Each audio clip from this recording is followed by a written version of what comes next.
प्रश्न नंबर 1,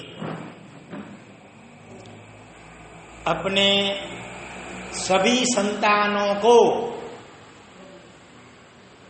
कौन सी महासती ने दीक्षा दिलाई? उंगली ऊंची कीजिए जवाब देने के लिए। अपने सभी संतानों को कौन सी महासती ने दीक्षा दिलाई? बोलो। शाबाश, महासती मदालसा। प्रश्न नंबर 2, हर रोज 5 लाख रुपयों का कौन दान करते थे? प्रतिदिन 5 लाख रुपयों का दान कौन करते थे? बोलो। बैठे बैठे हो, थोड़ा ऐसे बैठो तो जरा दिख सको। जरा ऐसे बैठो। दीपचंद भाई गार्डी, बरोबर? क्यों याद नहीं रखते हैं? हाँ, जैसे दानेश्वरी का श्रावक का नाम तो याद रखना चाहिए सबको। दीपचंद भाई गार्डी। प्रश्न नंबर 3, गरीब हो 4-5 गरीब होते हुए भी पूरे गांव की लोक चाहना किसने और कैसे प्राप्त की थी? गरीब होते हुए भी। शाबाश, वनथली के वॉचमैन है। वनथली कहाँ पर आया है? जूनागढ़ के पास में वनथली तीर्थ, जहाँ शीतलनाथ भगवान विद्यमान है। और वहाँ का जो वॉचमैन किस कारण से वो पूरे गांव में लोकप्रिय हो गया था? हाँ, जो भी सामने, मंदिर में नहीं, रास्ते में भी कहीं कोई भी सामने मिले उसको क्या देता था? चिंचुका, इमली का जो बीज होता है वो देता था। धन्यवाद। अभी थोड़ा अगर आपको शायद देखते किसको आता है। रत्नाकर 25 संस्कृत में मूल था, लेकिन उसका गुजराती भाषा में पद्यानुवाद किसने किया है? रत्नाकर। शाबाश, श्यामजी भाई नाम के श्रावक ने किया है। आपको सम्यक रत्न श्याम जीवन इसमें आता है, ये तो आ गया। लेकिन अरिहंत वंदनावली, उसका पद्यानुवाद किसने किया है? मालूम है? आंगुरी ऊंची कीजिए, बोलो। चंद्रकांत भाई, इसमें नाम भले चंद्र आता है। श्री चंद्र नाचियो ग्रंथ लई माँ भावनु शरणु मणियों। चंद्रकांत भाई वो कहाँ के रहने वाले थे? चंद्र किरण, चंद्रकांत भाई वो कहाँ के रहने वाले थे मालूम है? अहमदाबाद, नवरंगपुरा अहमदाबाद में रहने वाले थे।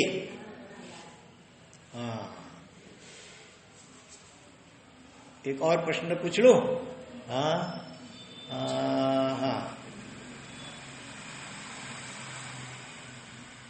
आलोचना लेने में माया शल्य के कारण किनका और कितना संसार परिभ्रमण बढ़ गया? 2 प्रश्न साथ में हैं।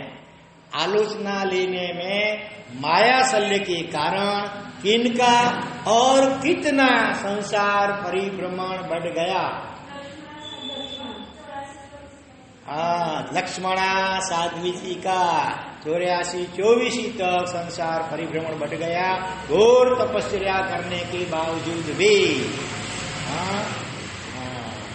इसीलिए कुछ भी छिपाना नहीं चाहिए, माया नहीं करनी चाहिए।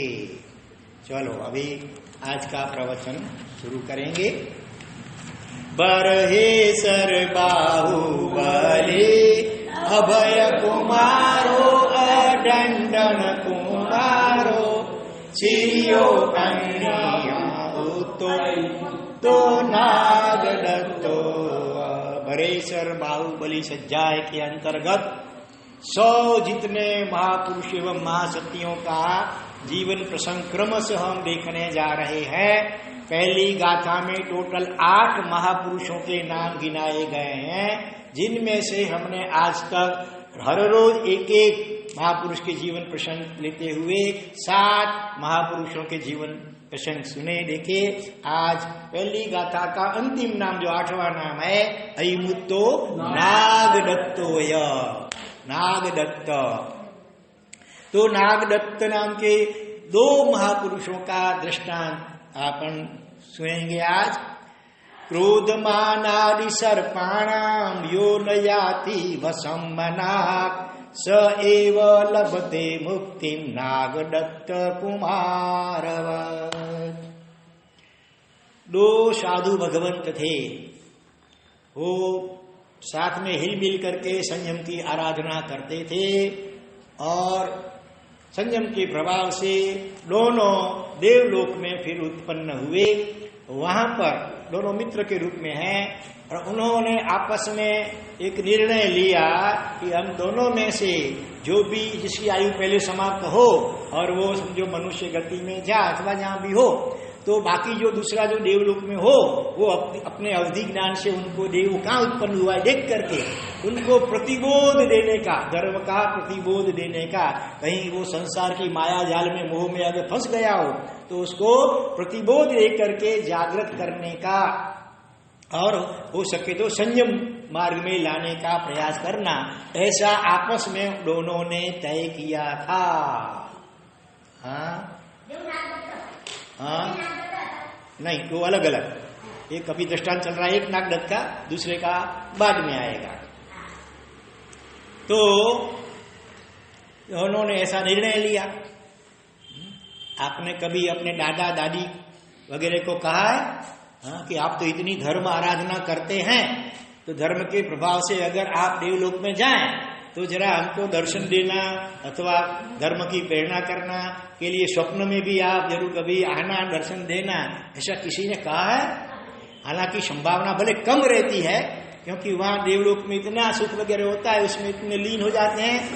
हाँ, और एक एक नाटक या नृत्य देखते देखते तो 1000 साल बिल्कुल तुरंत बीत जाते हैं जैसे। तो उतने समय में यहाँ पर तो कितनी पीढ़ियां बदल चुकी होती है, इसीलिए ऐसी कम संभावना है। फिर भी अपने को प्रयास करना चाहिए, कोशिश करना चाहिए। अपने दादा दादी वगैरह जो भी जो भी धर्मनिष्ठ हो उनको कभी कहना चाहिए कि अभी हमको जरूर दर्शन देने के लिए और धर्म की प्रेरणा करने के लिए आना। कि देखो हमने धर्म किया तो उसके प्रभाव से देव बने हैं, शास्त्र में जैसा वर्णन आता है देवलोक का बिल्कुल सही है, हम वैसा अनुभव कर रहे हैं, इसलिए तुम भी अधिक से अधिक धर्म करना। तो दोनों देवलोक में देव हुए। उसके बाद जब एक देव की आयु समाप्त हुई और वो कहाँ उत्पन्न हुआ, वो लक्ष्मीपुर नाम का नगर, लक्ष्मीपुर नाम का नगर, और उसमें एक श्रेष्ठी रहते थे जिनका नाम था धनदत्त, धनदत्त श्रेष्ठी, और शेठानी का नाम था देवदत्ता। दोनों के नाम में पीछे दत्त और दत्ता आता है, धनदत्त और धन तो आपको याद रह जाएगा, बरोबर, धनदत्त और देवदत्ता ऐसे सेठ सेठानी के नाम थे। उनके वहां पर वो स्वर्ग में से आयुष्य पूर्ण करके एक देव का जीव उत्पन्न हुआ। हाँ, उन दोनों को बहुत समय बीत चुका लेकिन संतान नहीं थी, तो आखिर संसारी लोग कई बार बाधाएं करते हैं, प्रतिज्ञा लेते हैं, कई देव देवी की पूजा वगैरह करते हैं। तो उन्होंने नाग देवता की आराधना की और देवता ने प्रसन्न होकर उनको कहा कि आपको संतान होगी। और कुछ समय के बाद वो स्वर्ग में से च्युत होकर के देव इनके यहाँ पर पुत्र के रूप में जन्म लेता है। और नाग देवता के वरदान से समझो हुआ, वो तो निमित्त मात्र है, बाकी अपना जैसा पुण्य वगैरह होता है उसके अनुसार होता है, अपने नसीब में नहीं होता है। लिखा यहाँ पर पुण्य नहीं होता है तो कभी देवता भी नाग बोल लेते हैं कि भाई तुम्हारे नसीब में नहीं है, इसीलिए हम भी तुमको कुछ नहीं, संतान बनता नहीं दिला सकेंगे। ऐसा एक दृष्टांत आता है, मालूम है किसका? हाँ, एक मंत्रेश्वर थे और उन्होंने अंबिका देवी नेमिनाथ भगवान की शासन की अधिष्ठायिका, उनकी आराधना की तेला आठम तप किया। देवी प्रसन्न हुई, वरदान मांगने को कहा तो उनको पूरी चीज की जरूरत थी। एक तो वारिश संतान नहीं था और दूसरा क्या था, उनको जिन मंदिर बंधाना था, भगवान बनाने थे, उसके लिए एकदम प्योर व्हाइट मार्बल चाहिए था। तो लेकिन देवी ने कह दिया आपका भाग्य अभी इतना है कि आपको 2 में से एक चीज मिल सकेगी, या तो आरस पहाड़ मार्बल और या वारस, दोनों मिल सके, दोनों मैं दे सकूं। मुझ में भले शक्ति है, होती है, लेकिन आपका भाग्य ही ऐसा है कि इतना पुण्य आपका अभी नहीं है कि दो मिल सके। तो दोनों में से एक की चॉइस करो, या तो आरस या तो वारस। मेरे ख्याल से विमल मंत्री की यह बात है, वस्तुपाल की। उन्होंने फिर को क्या मांगा? आरस मांगा। बारिश तो क्या, कौन जाने कैसा भी हो, अनुकूल हो कि प्रतिकूल हो, विनीत हो या अविनीत, उद्धत भी हो कभी। इसीलिए उन्होंने भगवान के मंदिर और भगवान बनाने के लिए आरस की मांग किया। तो इस कहने का मतलब ये है कि हमारा भाग्य अथवा पुण्य अगर कमजोर है तो आप कितनी भी देव देवियों की मानता वगैरह करेंगे, उनकी भी ताकत है कि आपके भाग्य से अधिक दे सकें। इसलिए हमेशा हमें पुण्यानुबंधी पुण्योपार्जन करते रहना चाहिए। तो यहाँ पर देवता तो निमित्त था, और जो पुत्र उत्पन्न हुआ देवता की, उन्होंने वो की थी मानता, खुद का भी भाग्य अभी जग रहा होगा। तो पुत्र जो हुआ उसका नाम भी क्या रखा गया? नागदत्त। दत्त माने दिया हुआ, नाग देवता द्वारा दिया हुआ, इसीलिए उनका नाम रखा नागदत्त। माता पिता कौन कौन थे? पिता का नाम घनदत्त, माता का नाम देवदत्ता। उनकी संतान हुई नागदत्त। नाग देवता की मान्यता के बाद उत्पन्न हुआ इसीलिए। और उनको बचपन से ही सर्पों, नाग माने सर्प होते हैं, उनके साथ खेलना, क्रीड़ा करना, गेम रमना, उसका एक व्यसन लग गया। धीरे धीरे थोड़ा बड़ा हुआ, संगीत आदि कलाओं में कुशल हो गया। और संगीत जब वीणा बजती है ना, तब वो नागिन के म्यूजिक तो आ जाते हैं, नाग वगैरह भी आ जाते हैं, बाहर निकल आते हैं मदारी लोग, उसके द्वारा फिर उसको पकड़ते हैं। तो ये संगीत वगैरह कला में बहुत कुशल था, तो इसका नाम भी पड़ गया गांधर्व नागदत्त। देवलोक में जो संगीत वगैरह कला में बहुत कुशल होते हैं ना, वो गांधर्व देव कहे जाते हैं संगीत और कला में। तो इसका नाम भी गांधर्व देवदत्त, नागदत्त पड़ गया था। और सर्प के समझो कृपा से उत्पन्न हुआ था नाग देवता, तो नाग उसको बचपन से ही सर्पों के साथ खेलने की आदत लग गई थी। आज भी कई ऐसे मदारी और उनके जो बेटे होते हैं ना, वो बचपन से ही आराम से नाग को पकड़ लेते हैं, आराम से ऐसे सीधा पकड़ लेते हैं, उसको ऐसे हिलाते हैं, कभी कभी करंडी में उसको डाल देते हैं कहीं आराम से। बड़े बड़े नाग कोबराओं को भी डरते नहीं है। तो ये सर्पों के साथ खेलने का व्यसन हो गया था इसको। इधर वो जो दूसरा देव था इसका मित्र, उसने अपने अवधि ज्ञान का उपयोग लिया कि मेरा मित्र अभी कहाँ उत्पन्न हुआ है। तो देखा है कि नागदत्त के रूप में, गांधर्व नागदत्त के रूप में, और सर्पों के साथ खेलते हुए उसे देखा, उसका व्यसन जैसे लग गया था, हैबिट, आदत पड़ गई थी। तो वो देवता आता है और अनेक प्रकार से उसको प्रतिबोध देने की कोशिश करता है, अथवा वो व्यसन छोड़ देने का कहता है। लेकिन मोह दशा ऐसी होती है, व्यसन चीज भी ऐसी है, एक बार लग जाए कोई आदत तो जल्दी छूटती नहीं है। आखिर फिर उस देव ने एक युक्ति की। क्या युक्ति की? कि एक बार जब वो सर्प, अनेक सर्पों को करंडिया बोलता है जो उसका, उसमें डाल करके बगीचे में खेलने के लिए मित्रों के साथ गया था, उस वक्त वो देवता भी एक मदारी का, मदारी समझते हैं ना, जो सर्पों साथ में रखता है। कभी कभी सांप और नेवला दोनों की लड़ाई करवाता है, लोग देखते हैं, लेकिन ऐसा करना नहीं चाहिए अपने को।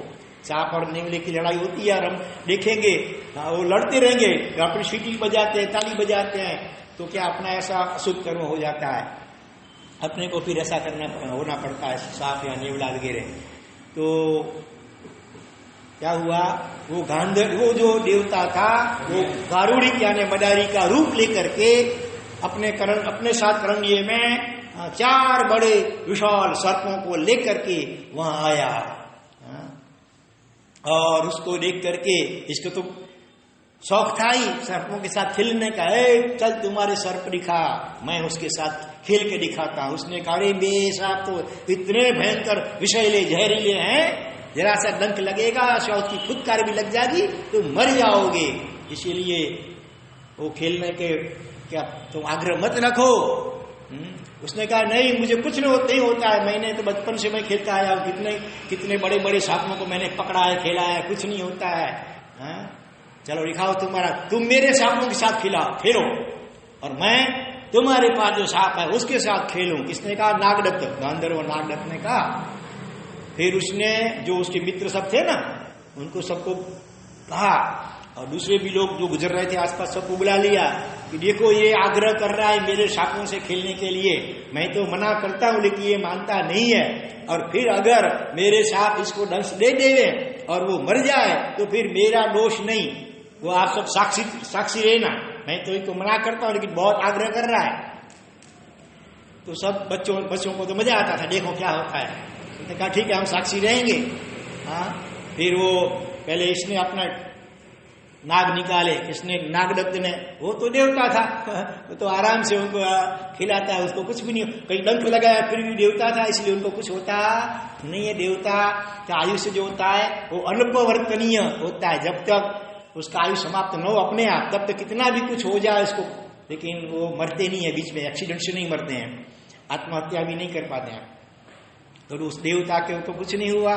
बाद में देवता जो था उसने अपना करंडिया खोला, उसमें से 4 बड़े बड़े कोबरा नाग और नागिन थे, उनका परिचय करवाया। पहले देखो मैं बता देता हूं पहले से आपको, ये जो है ना जिसकी कोबरा, जिसकी लाल लाल आंखें हैं एकदम, हाँ बड़ी बड़ी फणा और फुटकार करता है, हाँ वो जिसको भी थोड़ा सा भी डंक देता है कुछ थोड़े समय में उसके राम रम जाते हैं, वो मर जाता है, अथवा तो इतना वो मूर्छित हो जाता है, और भान में आने के बाद क्या करना चाहिए क्या नहीं करना चाहिए सब कुछ उसको पता नहीं रहता है, वो कुछ भी न करने जैसा कार्य कर बैठता है, ऐसा खतरनाक है।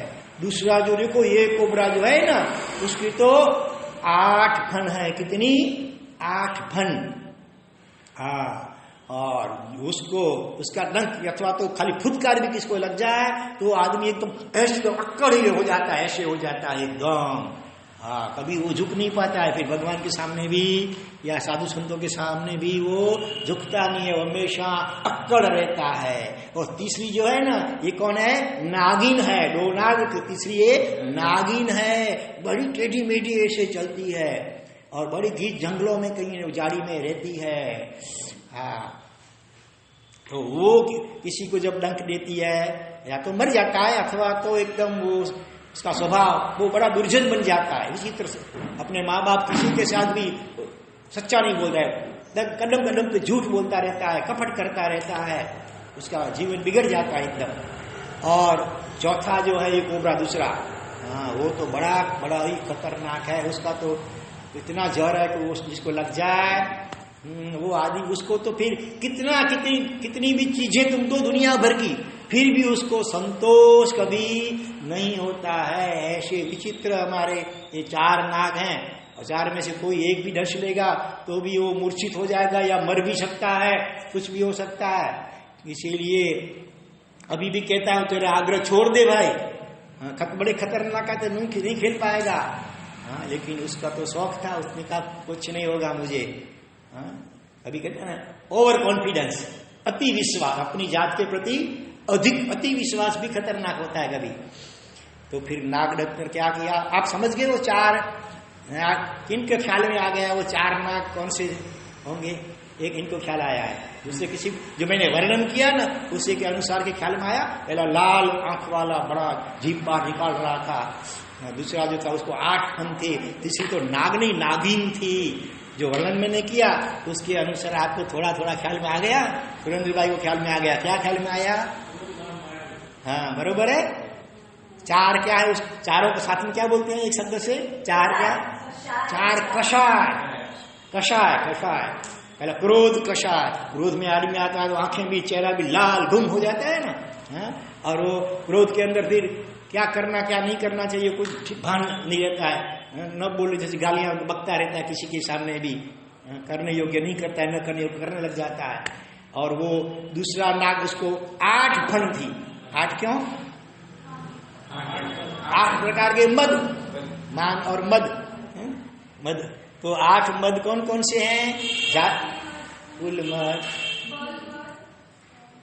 रूप मद, श्रुत मद, तप मद, लाभ का मद और ऐश्वर्य का मद। इस प्रकार से 8 प्रकार के कुल जो मद हैं, जिस चीज का जीव मद करता है दूसरे जन्म में वो चीज उसको प्राप्त नहीं होती है अथवा बहुत ही हीन प्राप्त होती है। इसीलिए कि ये 8 में से किसी प्रकार का भी जीव को मद करना चाहिए नहीं, क्योंकि दुनिया में हमेशा शेर के ऊपर सवा शेर होते ही है, मेरे जैसा कोई नहीं। अरे रावण जैसे का भी मद टिका नहीं है तो हम तो कौन।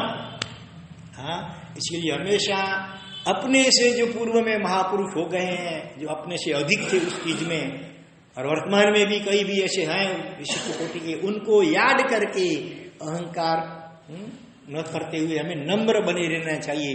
हमारी कोई तारीफ भी करे ना, आपके बड़े तपस्वी हैं, अरे वीरेंद्र भाई मैं तो कुछ नहीं हूं, मेरे से पहले कितने महापुरुष हो गए, वर्तमान में भी कैसे कैसे कई महापुरुष जो हो कौन संवत्सर तप कर रहे हैं ना अपना। कौन जवेर बेन कहाँ रहते हैं? मुंबई में। कहा दहीसर में रहते हैं। हाँ, उनका 7 तारीख को पारना होने जा रहा है अभी। हाँ, तो जरा ख्याल रखना, हो सके तो 6 तारीख को उपवास अथवा केला कर दो 4-5 से आश्रित, नहीं तो फिर एक उपवास यथाशक्ति कुछ भी तब करना, सिर पे आमिल कर देना उसकी अनुमोदना के रूप में, और फिर ओम ह्रीं नमो तवस्स का जप करना। सभी तपस्वियों को नमस्कार।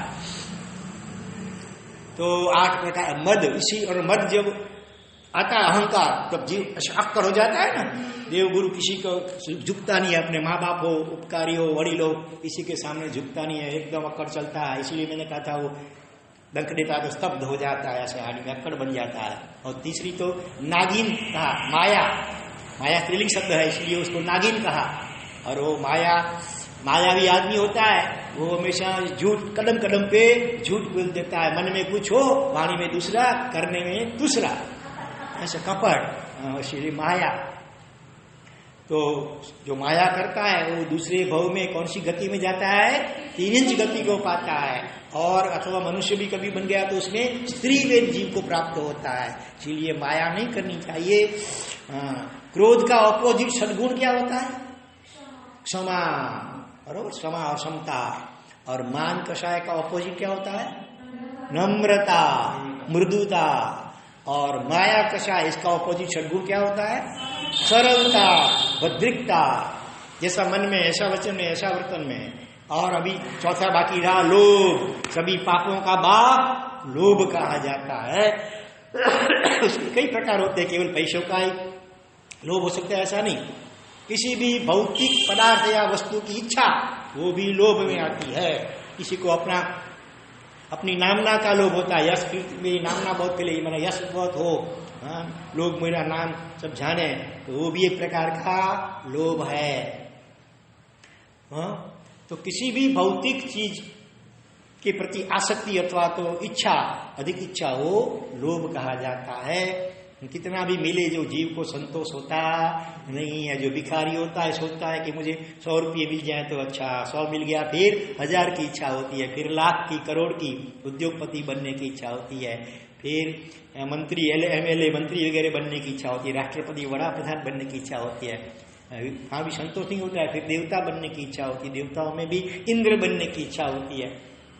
इंद्र भी बन जाएगा तो भी जीव को संतोष होगा नहीं, जब तक सम्यक दर्शन प्राप्त करके अपनी आत्मा का अनुभव और उसका जो आनंद, उसका आस्वाद नहीं करेगा, तब तक दुनिया भर की सारी चीजें और किसी एक जीव को मिल जाए तो भी उसको संतोष होने वाला नहीं है। कभी भी संतोष तभी होगा, तृप्ति तभी होगी जब हम अपने चित्त वृत्ति को निर्बल बना करके नियमित रूप से जप और ध्यान का अभ्यास करते करते करते करते किसी धन्य क्षण में निर्विकल्प अवस्था का अनुभव करेंगे। अपने भीतर आत्मा का जो अपूर्व आनंद है, सहज, किसी कोई चीज की अपेक्षा बिना सहज जो आनंद है, निजानंद, उसका अनुभव, उसका स्वाद चखेंगे, तभी हमको तृप्ति होगी सच्ची, और हमारे जीवन में सच्चा वास्तविक संतोष गुण का उदय होगा। फिर तो संतोषी नर सदा सुखी। तो लोभ कषाय का जो प्रतिपक्षी सद्गुण है वो संतोष है। तो ये 4 जो सद्गुण है, क्षमा, नम्रता, सरलता और संतोष, इन सद्गुणों को आत्मसात करने द्वारा क्रमशः क्रोध, मान, माया, लोभ, ये 4 कषायों को हमेशा जीतने का अभ्यास करना चाहिए। क्योंकि कषाय का अर्थ क्या होता है? कस वत्ता आय। कस माने क्या होता है? कस माने संसार, तो कस का अर्थ संसार के कैसे होता है? क्योंकि इसमें जीव कष्ट पाते हैं, अनेक प्रकार के कष्ट जिसमें पाते हैं, इसलिए कस यानी संसार। उसका आय माने लाभ अथवा वृद्धि जिससे होती है, संसार परिभ्रमण की वृद्धि होती है जिनसे, वो ये 4 कषाय, इनके द्वारा ऐसे भयंकर कर्म बंधन होते हैं और जीव 4 गति रूप संसार में भटकता ही रहता है। इसमें चारों गति में 4 कषाय होते हैं, लेकिन एक एक गति में एक एक कषाय की मुख्यता होती है। कुछ दिन पहले हमने व्याख्यान में विचार भी किया था। क्रोध कषाय की अधिकता कहाँ होती है? नरक गति में, आपस में भी लड़ते झगड़ते ही रहते हैं। और माया कषाय की अधिकता कहाँ होती है? 3 गति में। और रेव गति में कौन सा कषाय? लोभ कषाय, वहां आसक्ति ज्यादा होती है, अप्सरा वगैरह में, हो रेव विमान में, रत्नादिक में। और बाकी रहे हम लोग मनुष्य, उनमें कौन सी? मान कषाय, ईगो, मैं मेरा, और मेरी बात क्यों नहीं मानी, फिर तुरंत बाएं चढ़ा लेता है जीव। ये 4 कषाय ही हमारे वास्तविक दुश्मन हैं। दूसरे किसी को भी दुश्मन मत मानो, वो तो निमित्त मात्र है। अगले जन्म, किसी जन्म में हमने उनको दुख तकलीफ दी होगी, इसीलिए आज वो हमारे प्रतिकूल व्यवहार कर रहा है। और वापिस हम अगर प्रतिकूल व्यवहार करेंगे, बदला लेंगे, तो ये तो विषचक्र चलता ही रहेगा, कितने भवों तक दुर्गति की परंपरा होती रहेगी दोनों की। इसीलिए अपना ही कर्म का उदय सोच करके क्षमता रखनी चाहिए। और भीतर में जो ये बैठे हैं 4 महाशत्रु, क्रोधमान, माया, लोभ, इसको बराबर पहचानना चाहिए। हमको लगते हैं हमारे मित्र हैं, जरा क्रोध करते हैं, लालच करते हैं तो सब सीधे चलते हैं, मैंते हैं। अपना स्टेटस तो होना ही चाहिए वगैरह वगैरह मानते हैं। साव सीधे चले तो फिर दुनिया कच्चा खा जाएगी, इसके लिए थोड़ा सेल्समैनशिप तो करनी पड़ती है। और लोभ को हमने इन्वेस्टमेंट का अच्छा नाम दिया है, इन्वेस्टमेंट। पैसा बढ़ जाए तो नए नए धंधों में उसको इन्वेस्ट करते ही जाना चाहिए, दान देने की बात कम सोचती है। इसीलिए 4 कषाय ही हमारे वास्तविक दुश्मन है, हमको दुखी करने वाले हैं, उसको हम मित्र मान के बैठे हैं, तो फिर दूर कैसे होंगे? तो इसको बड़ा ठीक रूप से पहचानना है, चारों कषायों को। और इनको दूर को जीतने के लिए क्षमा, नम्रता, सरलता और संतोष का अधिक से अधिक हमें अभ्यास करना होगा। तो क्या किया उधर? फिर वो नाग ने उसको, जैसे वो खेलने गया, डंक लगा, मूर्छित हो गया, मृत प्राय, जैसे मरने जैसा समझ लो हो गया, सभी को लगाए तो मर गया। सब डर गए, सब जो मित्र वगैरह थे और भी लोग जो थे। और इसने तो पहले से कहा था, इसलिए अभी इसके ऊपर तो कोई नाराज नहीं हो सकते, मैंने तो पहले से बोल दिया था, फिर माना नहीं तो मैं क्या करूं? फिर लोगों ने उनको नम्रता से विनती की, तुम तो बड़े सिद्ध पुरुष हो लगते हो, तो हो गई, इसकी गलती हो गई, इसको माफ कर दो। और तुम्हारे पास तो कई औषधियां होती हैं जहर उतार वगैरह की, किसी प्रकार से इसको, हमारे दोस्त को जरा वापिस जिंदा कर दो अथवा उसकी मूर्छा दूर कर दो। तब वो देवता जो गारुड़ बना हुआ है उसने कहा कि देखो मैं कर दूंगा इसको वापिस जिंदा, इसकी मूर्छा दूर कर दूंगा, लेकिन फिर एक शर्त होगी, मैं जैसा कहूं उसको करना पड़ेगा।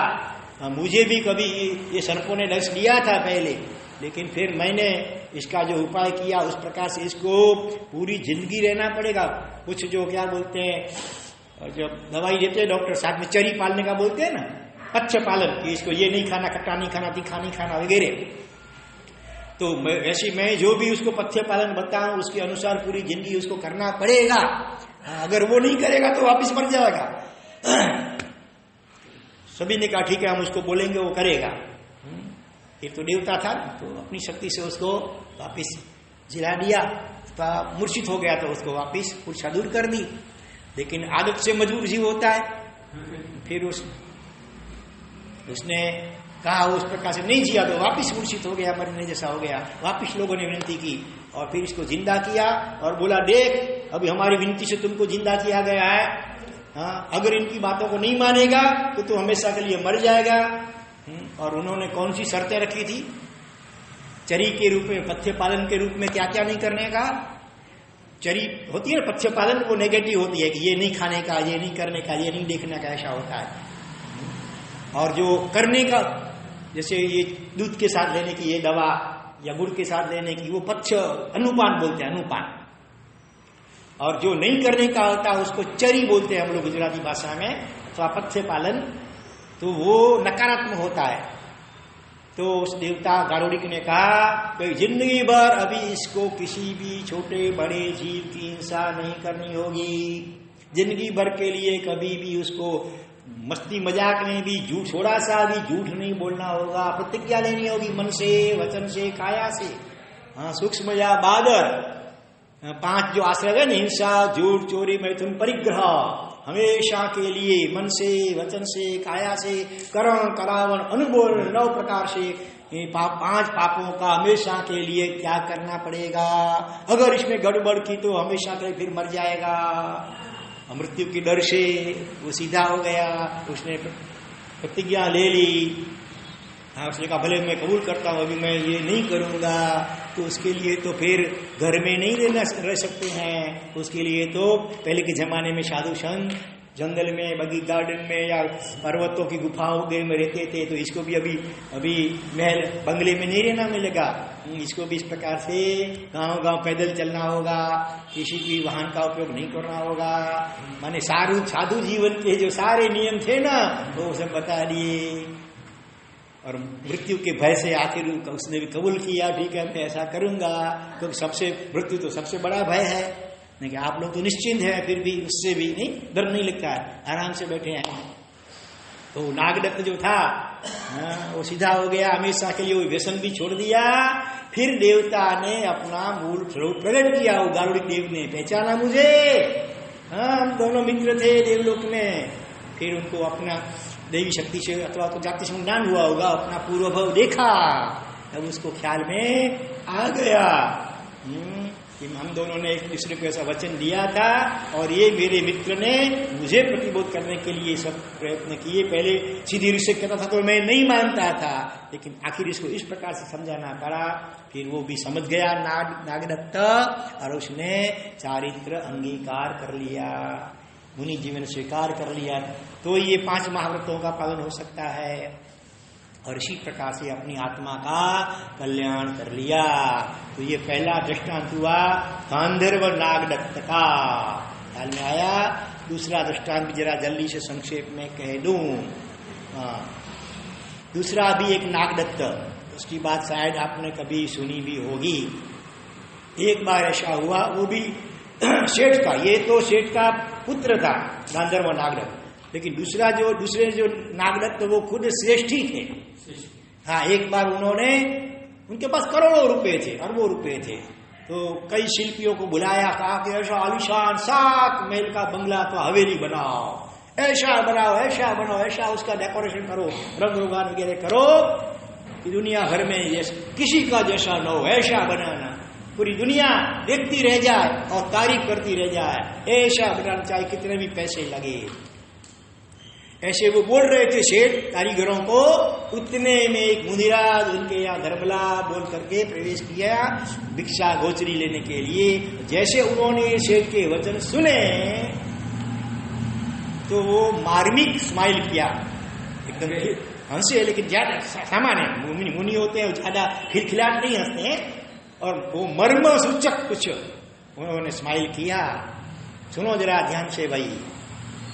तो सेठ ने देखा तो बस वो धर्मलाभ देकर के थोड़ा ऐसा मार्मिक स्माइल करके चल गए। तो सेठ को मुनिराज तो ऐसे तो बिना कारण तो हंसते नहीं है, और ये ऐसे हंसे तो जरूर इसका कुछ राज होना चाहिए। ठीक है, मैं फिर कभी पूछूंगा। दूसरे दिन वो मुनिराज फिर आए थे गोचरी लेने के लिए। उस वक्त देखा तो वो सेठ का समझो कि बेटा अथवा पोता जो भी होगा वो गोद में बिठाया गया था। हाँ, बैठा तो है ना कभी। हाँ, और भोजन कर रहे थे सेठ, फिर भी पोते को गोद में बिठाया है। और फिर क्या किया वो बच्चे ने, सेठ का अभिषेक कर दिया। हाँ, कपड़े भी खराब हो गए और कुछ उसके छींटे उठ करके थाली में पड़े, भोजन में घी समझो मिला दिया। हाँ, फिर भी सेठ खुश होते हैं। ऐसा हुआ, फिर भी वो बेटा का पोता जो भी होगा उसकी मूत्र से लिप्त जो भोजन था वो भी बड़े प्रेम से आराम से कर रहे हैं। उसी वक्त वो मुनि वहां आए थे, वो सब देखा और फिर उन्होंने मार्मिक कुछ हास्य किया जाते जाते और चले गए। तो सेठ को फिर हुआ, कल भी ऐसे हंसे थे, आज भी ऐसे हंसे, तो क्या राज है। फिर वो गए महाराज साहब के पास और आग्रह पूर्वक विनती की कि आपने 2 बार ऐसे हंसे हैं तो कुछ तो रहस्य होगा, नहीं तो मुनि तो ऐसे हंसते नहीं है, तो क्या बात है आप जरा मुझे बताओ। पहले तो मुनि ने कहा जाने दो, आग्रह मत करो, ये बात टाल दो, लेकिन उन्होंने बहुत आग्रह किया। तब आखिर उनको कहना पड़ा। पहली बार किस लिए ऐसा था मालूम था आपको? किसी को मालूम है? ये इनको मालूम है, हीराचंद भाई को। उसको भी मालूम है? मालूम है? नहीं मालूम है। हाँ भले, लेकिन कारण बोलो ना, नाम कुछ भी हो, नागदत्त हो, महेश्वर दत्त, ये ऐसा ही दृष्टांत कभी दूसरे नाम पे ही आता है, महेश्वर दत्त के नाम से भी आता है। क्यों से नहीं बोलो। खत्म होने वाला। हाँ, वो अवधि ज्ञानी ऐसे विशिष्ट ज्ञानी मुनिवर थे, तो उन्होंने अपने ज्ञान से देखकर उसको ख्याल में आ गया कि ऐसा बंगला बनाओ और फिर इसका ऐसा उद्घाटन करेंगे, दुनिया देखती रह जाएगी। लेकिन पता नहीं है, आयु केवल 7 दिन का बाकी है। संसार में जी कितने मनोरथ के महल बनाता रहता है, लेकिन काल यमराज आकर के कभी अचानक उठा जाता है, पता नहीं चलता है। इसीलिए हंसी आई। कहानी के रूप में केवल सुनकर संतोष नहीं होना है, उसके ऊपर गंभीर चिंतन करना है। एक रूपक दृष्टांत भी आता है, एक भंवरा था, भंवरा, और वो वो कमल के फूल के अंदर उसको बड़ा अच्छा सुगंध अच्छी लगती थी, उसका रस चूसना अच्छा लगता था, उसके ऊपर बैठा है। धीरे धीरे करते करते शाम हो गई और धीरे सूर्यास्त हुआ, तो वो जो कमल था वो बंद हो गया। फिर भी वो उठा, देखता है भी वो खुड़िया से ऐसे बंद हो रही है, फिर भी उड़ता नहीं है, इतना वो आसक्ति थी उसमें। और वो तो भंवरा था, उसके तीक्ष्ण समझो दांत होते हैं, चाहे तो आराम से उसको काट करके निकल सकता है, लेकिन वो इसमें इतनी आसक्ति थी कि वो काटता भी नहीं है, पूरी रात उसी में ही बंद रहता है। और दिन क्या दिमाग में सोचता है कि रात्रि गमिष्यति, संस्कृत में श्लोक है, रात्रि गमिष्यति, यानी ये रात तो दिखते ही देखते बीत जाएगी। भविष्यति सुप्रभातम, सुंदर प्रभात होगी। भास्वान उदेश्यति, भास्वान माने सूर्य का उदय होगा। हसिष्यति पंकज श्री, कमल खुल जाएगा सूर्य के उदय से, और मैं उठ चला जाऊं। इत्थम विचिंतयति कोश गते द्विरेफे, भ्रमर को द्विरेफ, 2 उसमें रकार आता है, ब्र में र है, भ्रमर, दूसरा रकार आया, इसलिए भ्रमर कहते हैं संस्कृत में। वो सोच रहा है इतने में क्या हुआ, फिर क्या हुआ आगे इसको मालूम है अभी? हंत हंत नलिनी गज उज्जा, गज माने हाथी आया, अपने सूंड में उसको कमल को पकड़ मुंह में डाल के चबा दिया, वो भमरा बेचारा उसी में मर गया। इसलिए जीव कई प्रकार के मनोरथ करता है भविष्य के, यानी कहते वर्तमान में जियो, वर्तमान कालन काले न वर्तन्ते विचक्षणा।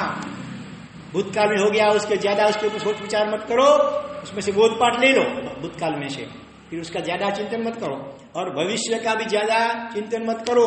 वर्तमान में अच्छी तरह जिएंगे तो दूसरा पल जो आएगा वो अच्छे से देते रहेंगे, तो भविष्य का अपने आप सुधर जाएगा अगर वर्तमान सुधारेंगे तो।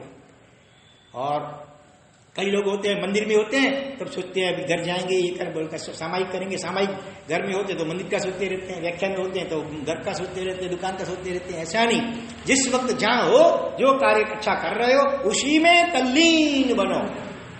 नहीं तो फिर अभी सामायिक का सोचेंगे, सामायिक में बैठे होंगे, माला गिनते होंगे, फिर दूसरा कुछ सोचने लगेंगे, तो सब बिगड़ेंगे। वर्तमान बिगड़ेगा तो भविष्य भी बिगड़ेगा, वर्तमान सुधारेंगे तो भविष्य अपने आप सुधरता जाएगा। तो फिर क्या हुआ, इसीलिए मैं हंसा। अच्छा, फिर दूसरी बार क्यों हंसे? जब मैं भोजन कर रहा था, फिर मालूम है क्यों हंसे थे? अगले जन्म का उसका वैरी था, उसकी पत्नी का प्यार था, ऐसा कुछ था। और उसको अभी प्रेम से खिला रहे हैं, अथवा उसका मूत्र वाला भी भोजन है वो भी आराम से खा रहे हैं, लेकिन पता नहीं है पूर्व भाव में क्या था ये। इसीलिए हमसे ये सुन करके सेठ बड़े विचार में पड़ गए समझो। और 7 दिन में आयु तो समाप्त हो गई, ये भी सेठ ने आत्म ध्यान से मरे थे। नहीं तो कोई आत्मा होता है उसको पता चलता है 7 दिन अभी बाकी है तो एकदम सावधान जागृत हो जाए और नौकार या धर्म ध्यान में लीन हो जाए। लेकिन सेठ को बंगले के प्रति, पैसों के प्रति, परिवार के प्रति इतनी आसक्ति थी कि वो धर्म ध्यान नहीं कर पाए। आर्त ध्यान में मर करके वो क्या बने? बकरा बने। बकरा समझते हैं? हाँ। और फिर एक दिन ऐसा हुआ, वही बकरा, हाँ, सेठ का जो बच्चा था दिख रहा था, पुत्र, उसकी दुकान पे उसको पकड़ने के लिए कसाई पीछे पड़ा है, समझो। हाँ, तो हमको जाति यहाँ अपने बंगले को देख करके जाति स्मरण ज्ञान हो गया था, पूर्व जन्म की श्रुति हो गई थी। तो बचने के लिए अपने जो बेटे की दुकान थी उस पर चढ़ गया बचने के लिए, कि कसाई पकड़ने के लिए पीछे पड़ा था। लेकिन उसने बचाया नहीं, उसने धकेल दिया बकरे को बाहर। अपना पिता बकरा था, उसको धकेल दिया, कसाई ले गए। उस वक्त भी मुनिवर वहां से गुजरे, उन्होंने मार्मिक हास्य किया। सेठ के बेटे ने पूछा क्यों से? फिर कहा कि तुमको मालूम नहीं है, तुमने जिसको ऐसे भगा दिया तुम्हारा पिता था अगले जन्म का, तुम्हारा मूत्र वाला भोजन इसमें ऐसे हंसते हंसते किया था। संसार की कितनी विचित्रता, इस दृष्टांत के ऊपर गंभीरता से चिंतन करना है। इस जन्म का बाप दूसरे जन्म में बेटा, बेटा बाप जन जाता है, माँ पत्नी बन जाती है, पत्नी माँ बन जाती है, दूसरे जन्म में बहन बन। ऐसा चित्र विचित्र प्रकार के संबंध अनंत बार हमारे सभी के होते रहते हैं।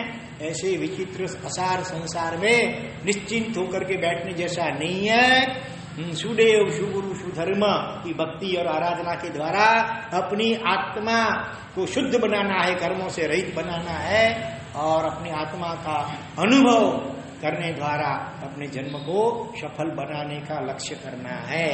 तो ये 2 दृष्टांत हुए नागदत्त के, बरोबर है। अभी आध्यात्मिक त्रिफला का दूसरा विभाग आता है, क्या?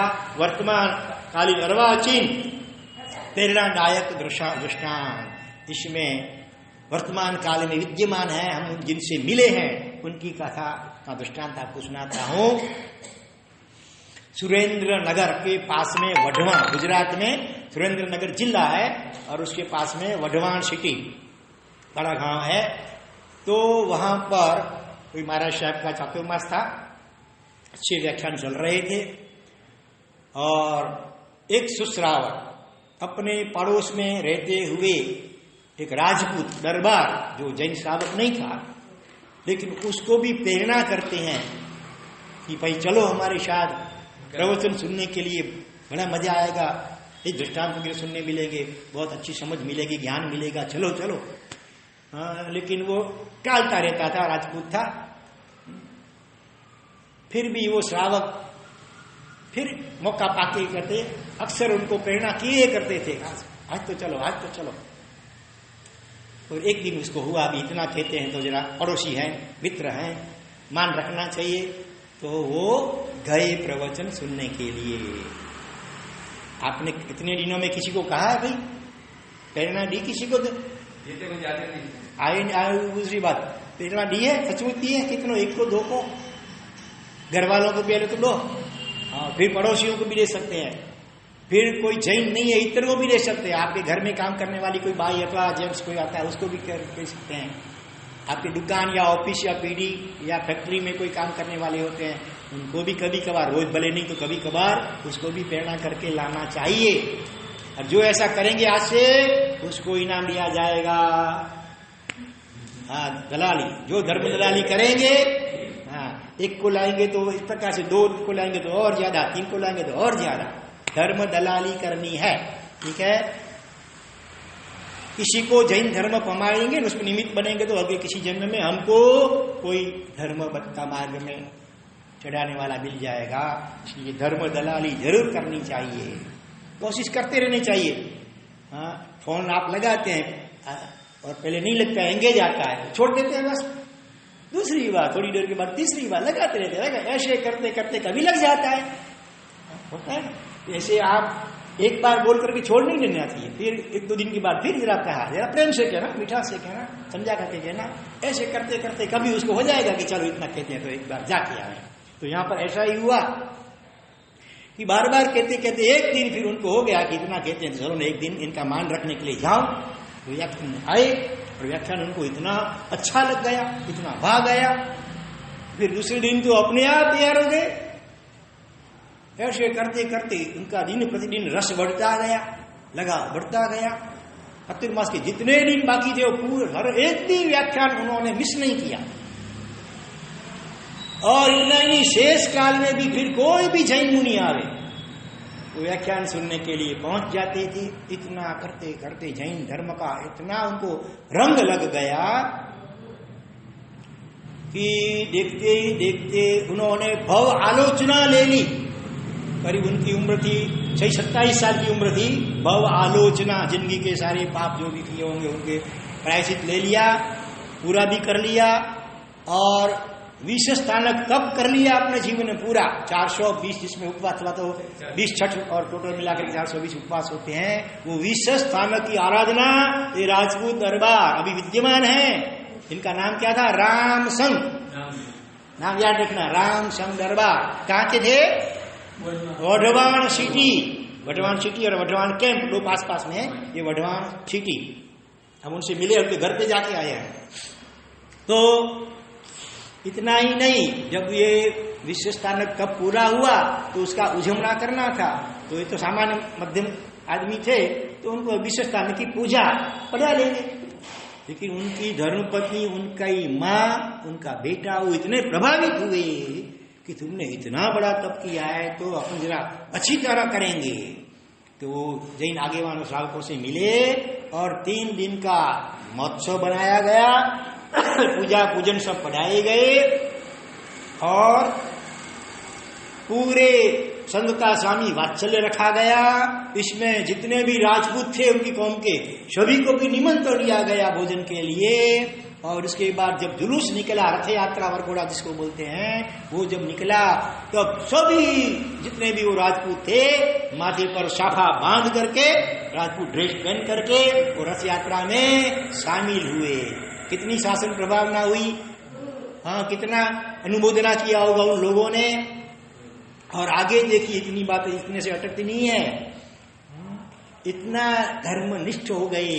हर रोज वो खुद तो पूजा वगैरह जिन पूजा करते थे, स्वद्रव्य से 8 प्रकार जिन पूजा रामसंग दरबार। इतना ही नहीं, हाँ, उनकी श्राविका, उनकी माँ, उनके बेटे सभी जिन मंदिर में पूजा करने लगे। उनके बेटों को भी जैन पाठशाला में वो बेचते हैं। आपके कितने बच्चे? क्या करें, महाराज यार कोरोना है, डरते नहीं डरते। इनके भी माँ बाप है कि नहीं है? फिर भी तो देखो ये सब तो आते हैं, दुकान चलाते हैं, मॉल में कल जाते हैं, बाजार सब चलाते थे। इधर आना हो मंदिर या उपास में तो फिर कोरोना बीच में आ जाता है। इस सूचित करता कि धर्म के प्रति जितना चाहिए ऐसा लगाव नहीं है। उसका महत्व देव गुरु धर्म का नहीं समझ पाए अभी तक। और ये जैनेत्र कुल में जन्म लेते हुए भी इतना उनको धर्म का रंग लग गया। जिन पूजा स्वद्रव्य से करते हैं, यहाँ तक भगवान की पक्षाल के लिए पानी भी जो होता है ना, वो अपने घर के कुएं का छान करके लेते हैं। ये तो अधिकांश कई मंदिरों में कहीं न कहीं कुआं होता है, वहीं से वो पानी लिया जाता है। लेकिन उन्होंने ऐसा नहीं किया। भरे वहां के मंदिर के आसपास में कुआं था, लेकिन उसका जल नहीं, अपने घर के आंगन में जो कुआं था उसका छाना हुआ पानी, उससे वो भगवान की प्रक्षाल करते थे। कई लोग ऐसे होते हैं, प्रक्षाल तो कर लेता है पुजारी, अंगुष्ठा कर लेता है, किसके रखता है तैयार चंदन, और फिर लाट साहब आते हैं और पूरा कटोरा भर करके लेते हैं चंदन। आधा उपयोग किया न किया और आधा जाता है पानी में। जबकि ये खुद अपने हाथों से स्वद्रव्य का चंदन घिस करके भगवान की पूजा करते थे, इतना चुस्त रूप से। इतना ही नहीं, करीब करीब 2 साल 2.5 साल हुए। उनकी उम्र 27 साल की जब थी इनकी, और इनकी शालिका की उम्र थी 25 साल की। एक बार एक आचार्य भगवान पधारे से गांव में, दोनों मिलकर के उनके पास गए, वंदना की और फिर का आचार्य भगवान पसाओ करी, पच्च खान कराओ जे। किसका दे पचखान? एकाशना उपवास पांडी नौकार से क्या महाराज से हमको क्या समझ गए? चौथा ब्रह्मचर्य व्रत लेना है। तो आचार्य भगवान ने पूछा भाई कितने दिनों का? अभी तो 25-27 साल की तो उम्र थी। हाँ, तो क्या कितने दिन का, जैसे कि पर्वतिथि का लेते हैं, कोई पर्यूषण वगैरह लेते हैं, तो कितने दिन का लेना है आपको? महाराज साहब कितने दिन नहीं, आजीवन। तो सोचिए आप बरोबर ध्यान से, 25-27 साल की उम्र है, जन्म से जैन नहीं है, फिर भी ये धर्म का रंग, जिनवाणी श्रवण का रंग कितना लग गया उनको कि आजीवन ब्रह्मचर्य लेने के लिए बोलते हैं। आचार्य भगवान भी स्तब्ध रह गए।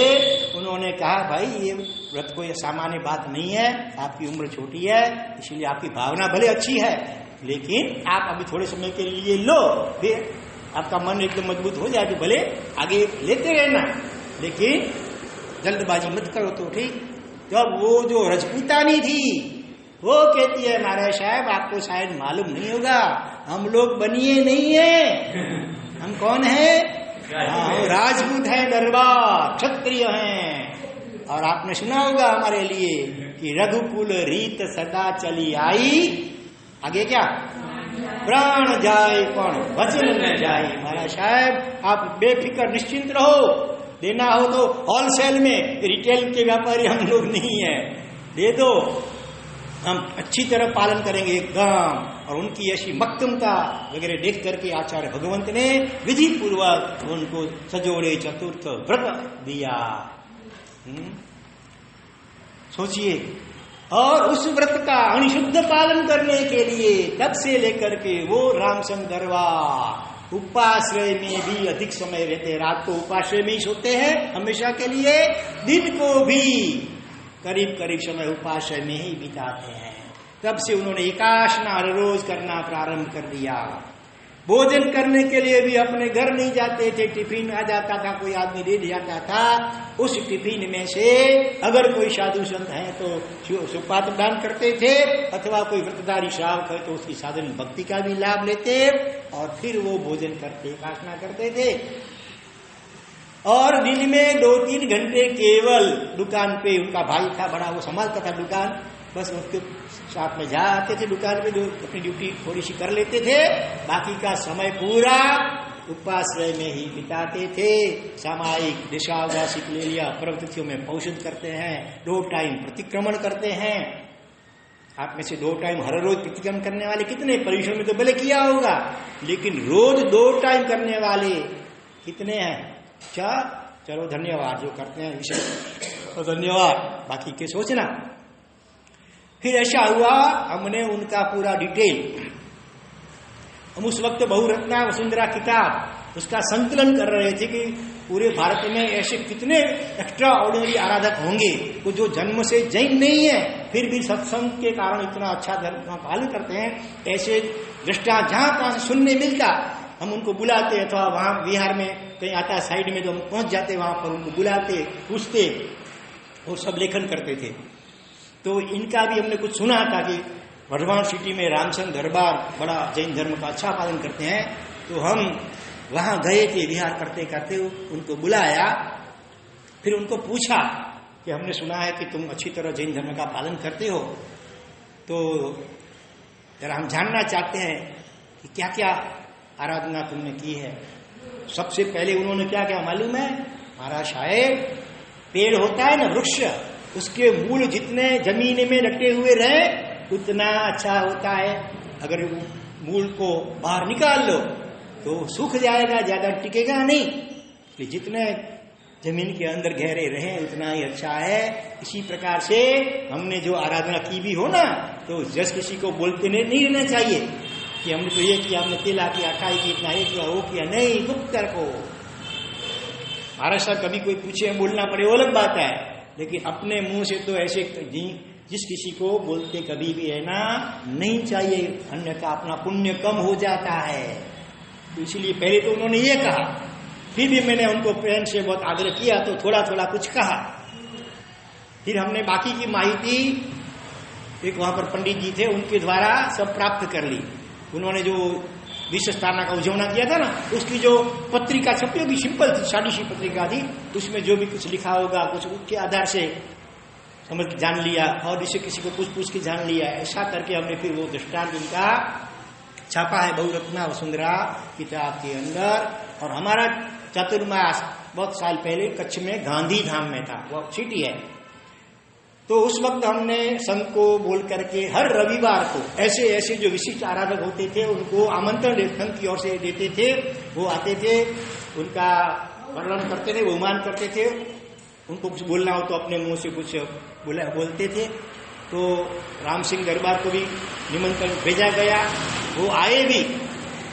तब सुबह करीब करीब 8 बजने आए थे, तब पहुंचे वो, वंदन किया। फिर मैंने कुछ पूछा भोजन में रखा तो उनका मेरा आम्बिल है। अच्छा, तो फिर महाराज साहब अभी है ना, मुझे प्रतिक्रमण बाकी है, मुसाफरी होने के कारण से ट्रेन में मैं प्रतिक्रमण नहीं कर सका, रोज 2 टाइम प्रतिक्रमण करता हूँ। इसलिए पहले अब जब से पहले प्रतिक्रमण कर लो, फिर 9 बजे तो व्याख्यान था, तो फिर मैं व्याख्यान है उसके बाद फिर पूजा करूंगा और फिर आम्बिल करूंगा। तो कितने चुस्त, हाँ ऐसी मुसाफरी होती है फिर भी प्रतिक्रमण एक टन भी वो चुकते नहीं है।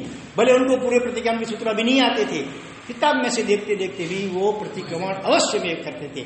इतने धर्मनिष्ठ हो गए हैं। और उनकी प्रतिज्ञा है, जब तक मैं चारित्र माने दीक्षा न ले सकूं तब तक, सोच बराबर कान खुला रख के सुन लेना हो, हाँ क्या, जब तक मैं दीक्षा न ले सकूं तब तक मिठाई, नमकीन, हर प्रकार के फ्रूट, हर प्रकार की हरी सब्जी,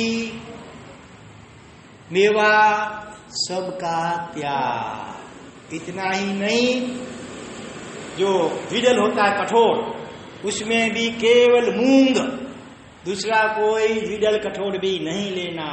माने हमेशा मूंग का ही साग। कभी आम्बिल में हम जो कोई मूंग की और दूसरा कुछ बनाया हो, चना या ऐसा, तो वो लेने की छूट, बाकी नहीं तो चालू में तो मूंग का ही साग, फ्रूट भी नहीं, कोई हरी सब्जी भी नहीं। घी का भी त्याग किया है। कितने सारे नियम लिए, सोचो तो सही। दरबार रजपूत है और ब्रह्मचर्य व्रत लेने के बाद अपनी पत्नी को परंपरा से भी नहीं, जैसे घर की चाबी है, मानो चाबी देना है तो ऐसे अद्धर से देते थे, ऐसे चुप करके नहीं देते थे। इतना सूक्ष्म पालन करते थे। और कभी बस में भी मुसाफरी कर रहे हैं, बस में तो गिरनी भी होती है और संगठना भी हो जाता है, तो एक द्रव्य, एक ही वस्तु का आम्बिल करते थे।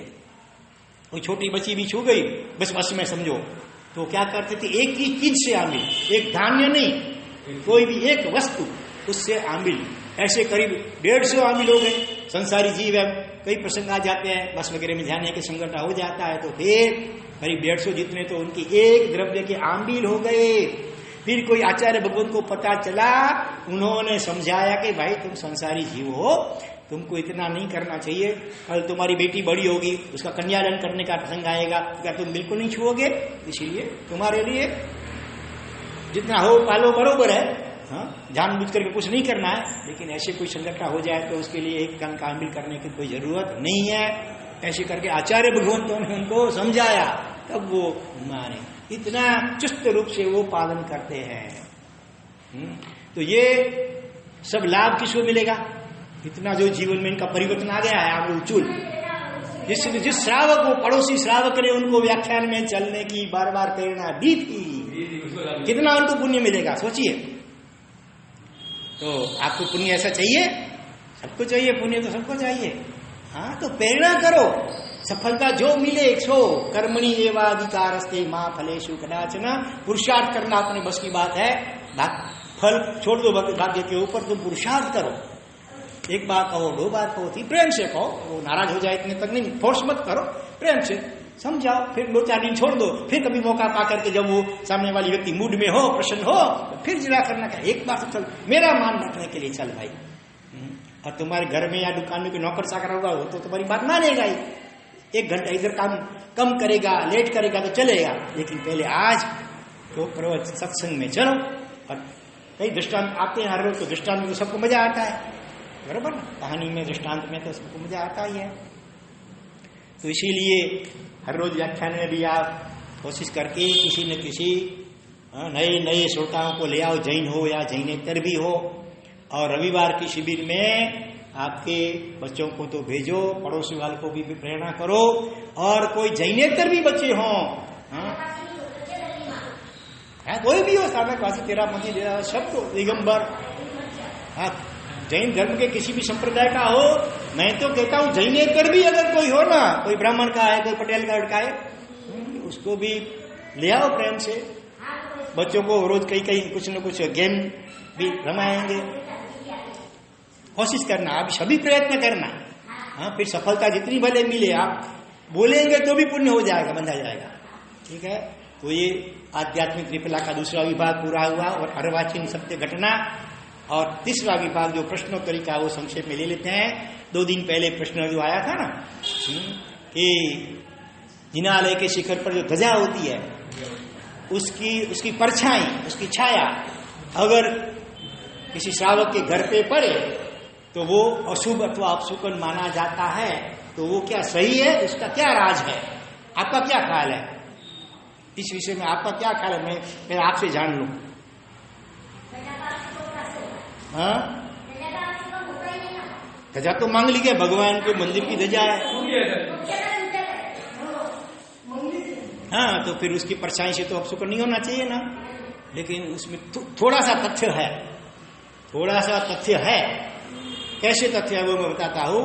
वो पूरे दिन की कभी नहीं, दूसरे और तीसरे प्रहर की छाया नहीं पड़नी चाहिए। पहले प्रहर में तो क्या आता है, परछाई बहुत लंबी जाती है, सूर्य दूर होता तो परछाई बहुत लंबे तक जाती है। शाम को भी चौथे प्रहर में भी सूर्य ढलता है, तब भी परछाई बहुत दूर तक जाती है। तो वो उस वक्त परछाई पड़े तो भी हर्ज नहीं है। लेकिन दूसरे प्रहर की और तीसरे प्रहर की जो परछाई है वो न पड़े तो अच्छा। इसमें परछाई का कुछ दोष नहीं है, परछाई के कारण नहीं। इसका मतलब क्या है कि जिन मंदिर के आस बिल्कुल नजदीक में आपका घर, यानी कि 100 कदम के अंदर घर, ऐसा न होना चाहिए हो तो अच्छा। क्योंकि संसारिक जीव है, घर में कई प्रकार के आरंभ समारंभ, पाप स्थानक का सेवन वगैरह होता है। हाँ, तो पास में घर होने, एकदम पास में घर होने से क्या होता है, आसाताएं होने की संभावना बढ़ती है। इन मंदिर के आसपास में किसी प्रकार की गंदगी वगैरह नहीं करना चाहिए। बच्चे हो रहे कहीं पेशाब वगैरह कर रहे हैं, वो सब भी नहीं करना चाहिए। हाँ, इसीलिए अगर एकदम पास में घर होता है तो आसाताएं होने की संभावना बढ़ती है। इसीलिए फिर ऐसा कहा गया कि उसकी परछाई नहीं लगनी चाहिए। सिर्फ परछाई का कुछ कारण नहीं है, परछाई तो मंगली की होती है। लेकिन आपका घर मतलब कि इतना एकदम नजदीक में नहीं होना चाहिए, थोड़ा सा दूर, कम से कम 100 कदम थोड़ा दूर होना चाहिए। यह इसका राज है, बराबर। वो तो व्याज भी लगता है कि नहीं है। हालांकि आजकल शहरों में थोड़ा मुश्किल भी है, ये मुंबई वगैरह में तो ज्यादा मुश्किल है। एक ही बिल्डिंग में मंदिर भी होता है और उसी सब होता है, इसलिए तो वो मजबूरन है। वो मजबूरन कभी हो, वो अलग हो, वो अपवाद के रूप में समझ लो। लेकिन जहां तक संभावना हो तो वहां तक अपने को थोड़ी दूरी रखनी चाहिए, एकदम नजदीकी नहीं, और अत्यंत दूरी भी नहीं। फिर मंदिर जा ही नहीं पाए, महाराज से क्या करें, मंदिर तो बहुत दूर है, हम नहीं जा पाते हैं रोज। तो इतना दूर भी नहीं होना चाहिए और एकदम नजदीक भी नहीं होना चाहिए। जैसे गुरु महाराज की 33 आसाधना की, आचार्य भगवान गुरु तत्व की 33 आसाधना, उसमें एक ये भी है, गुरु महाराज के एकदम पास में नहीं बैठना चाहिए, एकदम पास में नहीं चलना चाहिए, खड़ा रहना चाहिए। क्योंकि पास में चलते को हाथ लग जाता है, कभी कभी पांव लग जाता है, कभी सांस लगती है, कभी थूक उठ जाती है, तो ये आसाधना होने की संभावना है। इसलिए अवग्रह माने मर्यादा, थोड़ा डिस्टेंस रखकर, सोशल डिस्टेंस। ये अभी आप सरकार कहती है, हमारे शास्त्रों में तो पहले से सब ये बातें बताई है। जिन मंदिर भगवान से भी कुछ डिस्टेंस रख के रहना है, और साधु भगवंत हो तो श्राविकाओं को करीब करीब 13 हाथ का डिस्टेंस रखने का होता है।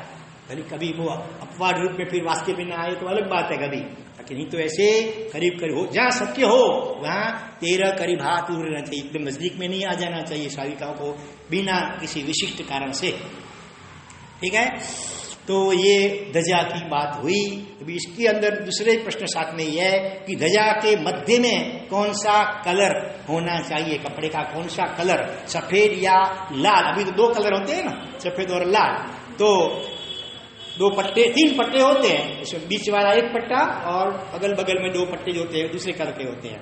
तो उसमें सेंटर में कौन सा कलर चाहिए? हाँ, नरेंद्र भाई बोलो। बीच में लाल कलर हमेशा होना चाहिए। ठीक है भाई? नहीं, अच्छा। तो श्रावकों में से सुरेंद्र भाई बोलो।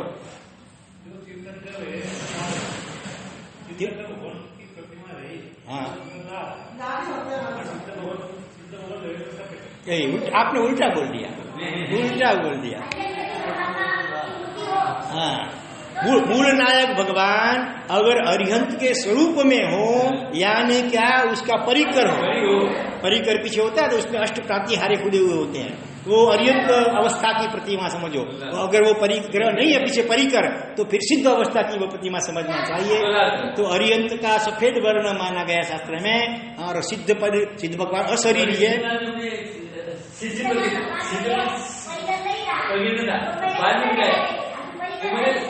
नहीं आया तो था तो बरोबर नहीं बैठता, इसलिए नहीं बिठाया, तो ऐसे पड़ा।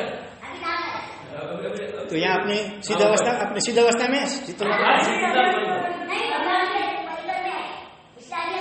हाँ, तो अरियंत अवस्था हो परिकर सहित, तो सफेद रंग, बीच में सफेद पट्टा, अगल बगल में लाल। चलो आपस में बात मत करो, जो पूछना हो मुझे पूछ लो। और अगर परिकर रहित प्रतिमा है तो सिद्ध अवस्था की है, सिद्ध भगवान का शरीर तो नहीं होता है, लेकिन शास्त्रों में लाल रंग से सिद्ध पद की आराधना करने को कहा गया है।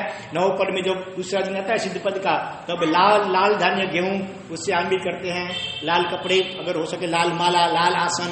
ठीक है, तो ख्याल में आया? दोनों, या तो अरिहंत अवस्था है मूल नायक भगवान की तो सफेद पट्टा बीच में, सिद्ध अवस्था है मूल नायक भगवान की तो लाल पट्टा बीच में। लेकिन पूर्व के पुराने काल में पंचरंगी ध्वज भी होती थी, पंचरंग, पांचों परमेष्ठी के कलर ध्वजा में रहते थे पुराने जमाने में, अभी तो नहीं दिख रहे हैं। तो अरिहंत का सफेद, सिद्ध का लाल, आचार्य का पीला येलो, उपाध्याय का ग्रीन नीला हरा, और साधु का श्याम। इस प्रकार से पांचों रंग पूर्व जमाने में होते थे। अभी वर्तमान में 2 कलर, अरिहंत तो सिद्ध अवस्था का इस प्रकार से देखा जाता है। और इसी के अनुसंधान में तीसरा एक प्रश्न भी है, ध्वजा के संबंध में जरा डिटेल से थोड़ा समझ भी ले कि ध्वजा के अंदर क्या क्या होता है। ध्वजा बनाते हैं ना, सामान्य सिंपल नहीं होनी चाहिए, उसके अंदर कुछ चित्र वगैरह होते हैं। तो मालूम है क्या क्या होते हैं चित्र? स्वस्तिक, कई आजकल अष्टमंगल भी करते हैं कोई, नहीं तो स्वस्तिक, और 3 ढगलियां रत्नत्रयी की, और उसके ऊपर सिद्धशिला, एक तो ये, और साथ में सूर्य और चंद्र। हाँ, और भी एक और क्या होता है? हाँ, यंत्र होता है। वो कौन सा यंत्र होता है? यंत्र समझते हैं? जैसे मशीन नहीं, यंत्र माने यहाँ पर 4 लाइनें ऐसी, 4 लाइनें टेढ़ी, और अंक अलग अलग अंक लिखे होते हैं, और किसी भी लाइन का टोटल करो ना तो एक समान ही होता है। यहाँ पर 9 नहीं होता है, 9 ऐसे अलग अलग कई संख्याओं के यंत्र बनते हैं। लेकिन ध्वजा में जो यंत्र होता है मालूम है? नहीं होता है? किसी को मालूम है? नहीं है? 34 34 यंत्र, वो लक्ष्मी का आकर्षक है। माने श्री संघ में सभी देव द्रव्य वगैरह साधारण द्रव्य सभी खातों में धन की अभिवृद्धि हो, कहीं खोट न हो, ऐसी भावना से वो 34 यंत्र उसमें बनाया जाता है। तो 34 यंत्र भी अलग अलग अनेक प्रकार से बनता है। इसमें से 2 प्रकार मैंने यहाँ पर लिखे हुए हैं। जैसे आप लोग गिनती करना कि पहली जो लाइन है 16, 9, 4, 5 कितना हुआ? 16 और 9 25, 25 और 4 29 और 5 34 हो गए ना। दूसरी लाइन 3, 6, 15, 10, 3, 6, 9 हुए, 15 और 9 24 और 10 34 हुए। तीसरी लाइन 13, 12, 1, 8, 13 और 12 25, 1 26 और 8 34। तीसरी लाइन 2, 7, 14, 11, 2 और 7 9, 9 और 14 23 और 11 34 हो गया। ऐसे ऊपर से ऐसे गिनेंगे तो भी वही होगा, और क्रॉस में भी गिनेंगे ना तो भी 34 होगा। हाँ, ये एक प्रकार इधर, भी दूसरा प्रकार से भी ऐसा, इस प्रकार से अनेक प्रकार से बनते हैं। तो 34 यंत्र वो श्री संघ हर प्रकार से समृद्ध हो, समृद्धि कारक है, तो वो भी मांगलिक के रूप में उसमें होता है। छोटे गांव में पता नहीं होता तो सिंपल एकदम कर देते हैं, लेकिन और हाँ, एक महत्व की बात, अहमदाबाद में एक ट्रस्ट है, वो ऐसा ट्रस्ट है, उनके स्थापक का दृष्टांत फिर कलम देखेंगे अर्वाचीन सत्य घटना में, कि पूरे भारत भर में किसी भी छोटे या बड़े संघ को ध्वजा चाहिए, कैसी कितने बड़ी बले हो, तो अच्छे से अच्छा ध्वजा अहमदाबाद में बनवा करके वो भेजते हैं कुरियर से। कुरियर का खर्चा भी खुद भुगतते हैं। यहाँ भी आता है ना। हाँ, तो फिर वो श्रावक का नाम मालूम है आपको? ध्वजा तो मंगा लेते हैं, लेकिन ऐसे उदार जो श्रावक हैं और ऐसे ट्रस्ट की जिन्होंने स्थापना की है, आपको तो मालूम होना चाहिए। हाँ, नवीन भाई गांधी, नवीन भाई गांधी, उनका दृष्टांत भी बहुत जोरदार है, वो अपन अभी कर लेंगे। और मानो कभी बीच में फट जाए, ज्यादा तूफान के कारण, हवा के कारण, बारिश के कारण कभी फट गई ध्वजा, तो उसको बदल करके बीच में भी, भले उसको प्रतीक्षा नहीं करनी चाहिए दूसरा वर्षगांठ आवे तब बदलेंगे, ऐसा नहीं, बीच में भी बदल सकते हैं। लेकिन वर्षगांठ तो फिर वही जो प्रतिष्ठा भगवान की होती है वही तिथि को वर्षगांठ मनाई जाएगी। लेकिन बीच में भी कभी फटी हुई ध्वजा वो लगाना ठीक नहीं है, अशुभ होती है। इसीलिए कुछ कुछ समय के बाद देखते रहना चाहिए, और हो सके तो साल में 2 बार, माने एक बार तो वर्षगांठ हो तब, और दूसरे भी करीब 6 महीने के बाद ध्वजा को शक्य हो तो बदल लेना चाहिए। ध्वजा का माप कितना होता है? जितनी लंबाई ध्वजदंड की लंबाई उतनी लंबाई ध्वजा की होती है, और जितनी लंबाई होती है उसका 8वां हिस्सा, 1/8 उसकी चौड़ाई होती है। कई सारे नियम होते हैं, उसके लिए एक स्वतंत्र किताब भी है, ध्वजा सर्वस्व ऐसा कुछ उसका नाम है। तो उसके आधार से सारी बातें समझ करके, इसमें भी जो ट्रस्टी वगैरह उनको तो खास सब ख्याल होना चाहिए। और वो जो भी सूर्य चंद्र वगैरह जो भी हैं, जो भी 34 यंत्र, वो आगे की ओर भगवान का मुख हो ना, उस दिशा में आगे होना चाहिए, नहीं तो उल्टा कोई लगा देते हैं, ख्याल नहीं होता है। तो ऊपर जो पाटली है उसको उसमें भी कैसे जोड़ना, वो सब उसका नियम होते हैं, उसके अनुसार ही वो ध्वजा चढ़ानी चाहिए। विशेष अग्रे वर्तमान, जिनाग्र कुछ भी बोला गया हो तो हार्दिक मिच्छामि दुक्कडम।